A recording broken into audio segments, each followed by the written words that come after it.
এই মানুষগুলির পেতে লাঠি মারা হবে ভাই। আজকে রকস্টারের মতো সিনেমা বানানোর কারণে 10টা মানুষের সংসার চলে। সাকিব খানের নামায় ফেললে এই মানুষগুলি কি খাবে? সাকিব খানের মাধ্যমে তো 40টা ফ্যামিলি চলে। সাকিব খান ওনাকে ক্ষতি করার জন্য, ওনার সিনেমাটাকে নিচে নামানোর জন্য যেটা করতেছে, এটা করলে বাংলা সিনেমা ইন্ডাস্ট্রির লস। সো আমরা ভাইয়ার সাথে আমার যতবারই কথা হয়, উনি আমার একটা কথাই বলে যে আমরা একটা দারুণ সিনেমা বানাইছি, তুমি চোখ বন্ধ করে নাকি তেল দিয়ে ঘুমাও। এবার ঈদে মুক্তি পাওয়া শাকিব খানের রকস্টার সিনেমা নিয়ে শুরু থেকে আসলে মিশ্র প্রতিক্রিয়া ছিল, তবে সময় বাড়ার সাথে সাথে কিন্তু সিনেমাটি নিয়ে দর্শকদের বেশ আগ্রহ আমরা দেখতে পাচ্ছি। আমাদের সাথে আজকে আছেন সিনেমাটির পরিচালক আজমান রুশু, তার সাথে কথা বলবো, জানবার চেষ্টা করবো তার সিনেমার পঞ্চম দিনে আসলে কি অবস্থা। ভাইয়া এসে আসলে রকস্টার নিয়ে বেশ একটা ভালো আপনার উপর চাপ যাচ্ছে, সব মিলিয়ে যে মিশ্র প্রতিক্রিয়া, এবং এখন দেখছি যে অডিয়েন্সের মাঝে আসলে বেশ পজিটিভ রিভিউ দেখছি, কি বলবেন আসলে ওভারঅল? মানে দেখেন, আমি একটু আগেও বলছি যে আমরা যখন টিজার আপলোড দিছি, আমরা 3টা টিজার আপলোড দিছি, গান আপলোড দিছি, তখন যেটা হয়েছে যে দেশে বিদেশে চারদিকের থেকে অনেক প্রশংসা পাইছি, অনেক প্রশংসা। এবং আমাদের প্রথম টিজারটা তো 18টা 20টা দেশে ট্রেন্ডিংয়ে চলে গেছিলো, এবং অনেক অনেক দেশে, সৌদি আরবে, বাংলাদেশে সব ট্রেন্ডিংয়ে 1 নম্বরে ছিল ইউটিউবে। সো টিজারের ব্যাপারে কেউ কোনো নেগেটিভ কিছু করতে পারে নাই, নেগেটিভ কোনো চক্রান্ত, কোনো ষড়যন্ত্র করতে পারে না, কারণ টিজারটা অনলাইনে ছিল, 1 ক্লিকে মানুষ দেখে নিতে পারছে। সো এই কারণে যেটা হয়েছে, টিজারটা নিয়ে কেউ আসলেই করতে পারে নাই। বাট ছবিটা রিলিজ হওয়ার পরে সিনেমা তো আর কেউ 1 ক্লিকে দেখতে পারবে না, সিনেমা দেখতে হলে সিনেমা হলে যেতে হবে। সো একটা দুষ্টু চক্রান্ত বলবো আমি, তারা যেটা করছে যে বাংলা সিনেমাটাকে ডাউন করানোর জন্য এই নেগেটিভিটিটা ছড়াইছে। এর মধ্যেই নেগেটিভ ভিডিওগুলির মধ্যে মেজরিটি পুরান ভিডিও, এবং যেই ভিডিওটা সোশ্যাল মিডিয়াতে ভাইরাল হয়েছে যে থুতু মারতেছে একজন, বলতেছে চুল ছিঁড়ে ফেলবো, এই ভিডিওটা বাংলাদেশে আমাদের রকস্টারের ভিডিওই না, এটা 2 বছর আগের। আমি ওই সিনেমার নামটা মেনশন করতে চাই না, এটা অন্য একটা সিনেমার রিভিউ, যেটা রকস্টারের রিভিউ বলে চালানো হয়েছে। তো চিন্তা করেন, আমাদের দেশের মানুষ, এগুলি তার বিদেশ থেকে কেউ এসে করতেছে না, দেশের মানুষই করতেছে। চিন্তাটা করেন, কত আফসোসের বিষয় যে আমাদের দেশের সিনেমা, আমাদের দেশের একটা ক্রিয়েশন, আমাদের দেশের একটা আর্টকে আমরা নিচে নামানোর জন্য কতটুকু নিচে নামতে পারি। যে আমরা দেখেছি যে আসলে শাকিব খানকে নিয়ে প্রতি বছরই এই ধরনের ঘটনা ঘটে, সেক্ষেত্রে আসলে শাকিব খানকে কেন্দ্র করে যারা নির্মাতা, প্রযোজক, যারা প্রত্যেক বছর ক্ষতিগ্রস্ত হচ্ছে, এই বিষয়টা আসলে কতটা, আপনি বলছেন যে শুধু এটা শাকিব খান বা আপনার জন্য নয়, পুরো বাংলা সিনেমা ইন্ডাস্ট্রির জন্য, সে বিষয়টা আসলে এই বিষয়টা নিয়ে কোনো পদক্ষেপ নিচ্ছেন কিনা, বা আসলে? এখন ভাইয়া দেখেন, আমরা আসলে ফিল্ম মেকার, আমার কাজ হচ্ছে ফিল্মটা বানানো। এখন এই যে রাজনীতি, এই যে পলিটিক্স, তাহলে তো পলিটিশিয়ান হইতাম, তাহলে তো ফিল্ম মেকার হইতাম না। যদি পলিটিক্স বুঝতাম তাহলে পলিটিশিয়ান হইতাম। ফিল্ম মেকার তো হয়েছি ফিল্ম বানানোর জন্য, ওই দিকে আসলে ফোকাস করতে পারতেছি না। এখন তো পুরো ডুবে আছি রকস্টারে। এতদিন রকস্টার মেকিং নিয়ে বিজি ছিলাম, এখন রকস্টারের প্রচারণা, হল ভিজিট, এগুলি নিয়ে বিজি আছি। গান রিলিজ করতেছি একটার পর একটা, কীভাবে গানগুলি করা যায়। আমাদের সিনেমাটা ইন্টারন্যাশনাল প্রাঙ্গণে আমরা রিলিজ দিব, north America, Canada, USA, UK। So আমরা ওইসব যে ওগুলির জন্য আরও কনসেন্ট্রেট করতেছি। তো আমার প্রডিউসার অঞ্জন দা, অজয় দা, দেন সান মোশন পিকচার্স, তারাও রাত দিন ওয়ার্কআউট করতেছে ওগুলি নিয়ে। আমরা আসলে নেগেটিভিটিতে এই মুহূর্তে ফোকাসই করতে পারতেছি না। তবে একটু কি বলবো, এই যে সাকিব খান ওনাকে ক্ষতি করার জন্য, ওনার সিনেমাটাকে নিচে নামানোর জন্য যেটা করতেছে, এটা করলে বাংলা সিনেমা ইন্ডাস্ট্রির লস। দেখেন, সাকিব খান একা কাভার করে the 80% or maybe 70% or maybe 50%, যেটাই হোক, উনি একা একটা বড় চাঙ্ক কাভার করে। এখন আমরা যদি ওই মানুষটার পিছনে এভাবে লাগি, দেখেন একটা সিনেমা বানানোর জন্য স্পট বয় থেকে শুরু করে, অনেক টাকার রেমুনেশন থেকে শুরু করে 500 টাকার দিনমজুরও ঘাটে, এই মানুষগুলির পেতে লাঠি মারা হবে ভাই। আজকে রকস্টারের মতো সিনেমা বানানোর কারণে 10টা মানুষের সংসার চলে।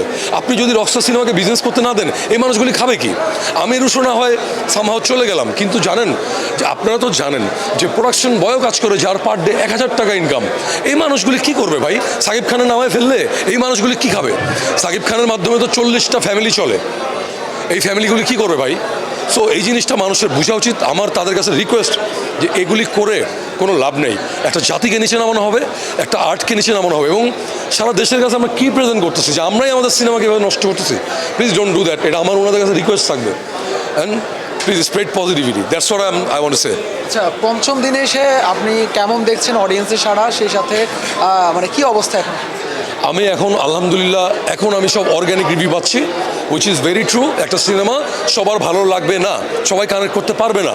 আমার এই সিনেমাটা আমি মাস পিপলের জন্য বানাইছি, কয়েকদিন আগে একটা ইন্টারভিউতে মেবি আমার স্লিপ অফ টাং বা কোনো একটা কিছু আমি আসলে এইভাবে বলতে চাই না, যেটাকে অনেকভাবে প্রচারণা করেছে, বাট আমি এখন আবার I want to correct my self. That is আমি সিনেমাটা সবার জন্যই বানাইছি, বাট আমি বলতে চাইছি যে হয়তো সবার ভালো লাগবে না, কারো ভালো লাগবে কারো খারাপ লাগবে। লাস্ট কয়েকদিনের রিভিউ আমি লাস্ট 2-3 দিনের রিভিউ আমি অনেক ভালো পাচ্ছি।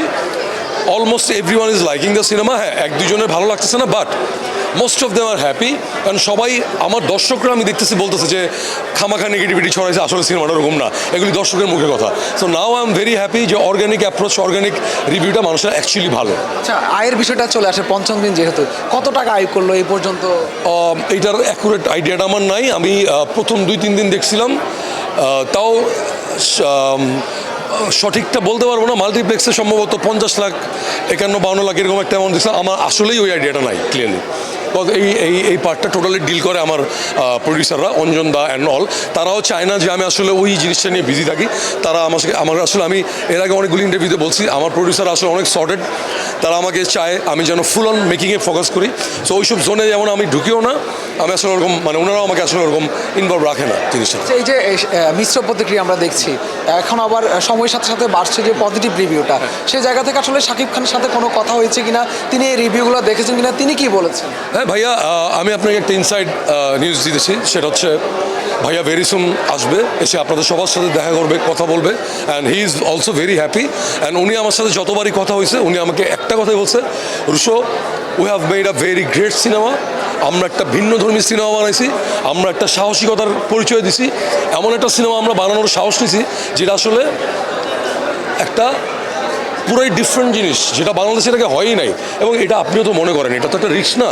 আমি একটা নতুন জিনিস মানুষকে খাওয়ানোর জন্য, আমি যদি আপনাকে আজকে, আপনি বাঙালি, আপনি মাছে ভাতে বাঙালি, এখন আমি যদি আপনার টার্কির রুটি খাওয়াইতে চাই ডেলি, এটা আপনি খাবেন কি না এটা কিন্তু আই নট শিওর, এটা একটা রিস্ক। হইতে পারে অনেক ভালো জিনিস, বাট আপনার তো একটা অভ্যস্ততার ব্যাপার আছে। সো আমরা ভাইয়ার সাথে আমার যতবারই কথা হয় উনি আমার একটা কথাই বলে যে আমরা একটা দারুণ সিনেমা বানাইছি, তুমি চোখ বন্ধ করে নাকি তেল দিয়ে ঘুমাও, সিনেমা দর্শকের কাছে এমনি পৌঁছাবে এবং সবাই এমনি দেখবে।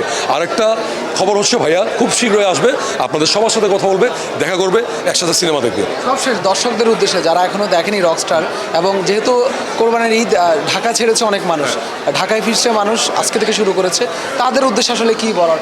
আমি সবাইকে বলবো রকস্টার একটা জীবনের গল্প। এই গল্পে আপনারা প্রত্যেকেই আপনাদের নিজের জিনিসপত্র খুঁজে পাবেন। আর এটা কোনো অ্যাকশনধর্মী সিনেমা না, এটা একটা জীবনের গল্প। আমরা মানুষের লাইফের পার্সপেক্টিভ থেকে গল্পটা বানাইছি। আসলে রিয়েল লাইফের মানুষের তত অ্যাকশন থাকে না, মানে সাধারণ জীবনে আসলে মানুষের জীবনে অত অ্যাকশন থাকে না। সো এই গল্পটা ওরকম অ্যাকশন নাই। আমি সবাইকে অনুরোধ করব একটা ফ্রেশ মাইন্ড নিয়ে আপনারা সবাই হলে আসুন, সবাইকে নিয়ে আসুন। আর আমাদের সিনেমার এগেনস্টে যে নেগেটিভ প্রচারণা হয়েছে ওটা পুরোটাই বেসলেস।